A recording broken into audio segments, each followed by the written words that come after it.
Life is busy. Disciple making is slow. But we can find rest and hope in Jesus. Welcome to 419 Moment of Encouragement, created to bring you short messages, scriptures, testimonies, and prayers to keep us focused on the kingdom of God and His promises. Hello, everyone, and welcome to this episode of Moment of Encouragement. My name is Beth, Laury, and I'm just here with you today to bring you a little inspiration in your journey. Amazing grace, how sweet the sound that saved a wretch like me. Amazing Grace is one of the most beloved hymns. Written almost 2.5 centuries ago by an Englishman named John Newton, it is still a big hit today.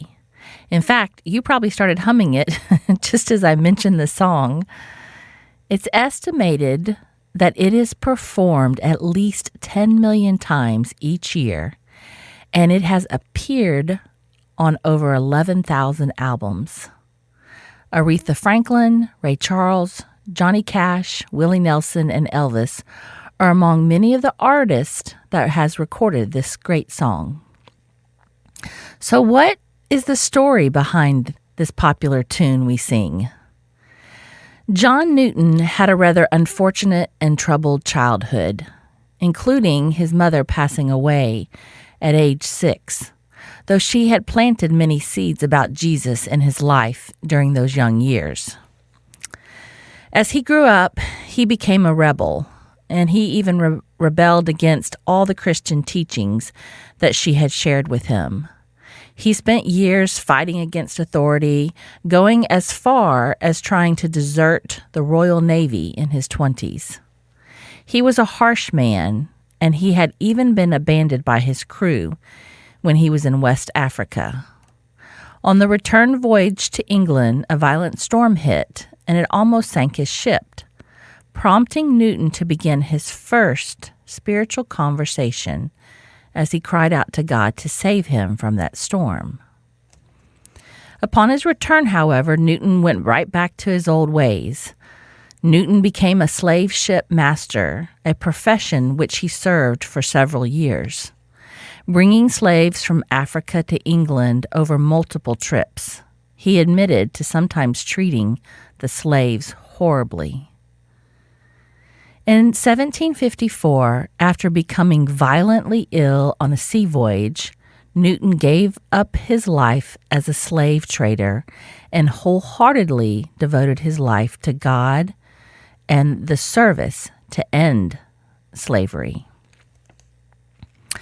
Over the next many years, he grew in his faith, and he was even ordained as an Anglican priest in 1764. He became quite a popular preacher and hymn writer.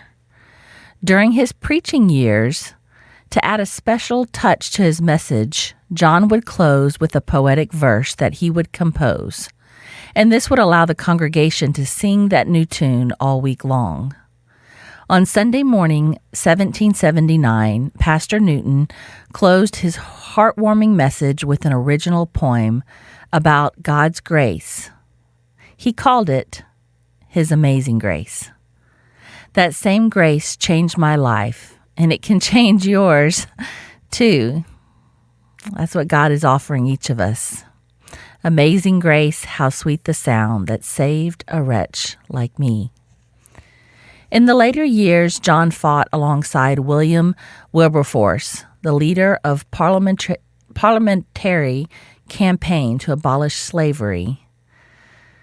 He described the horrors of his slave trade years, and he wrote a campaign supporting and seeing to the end of the British passage of the Slave Trade Act in 1807.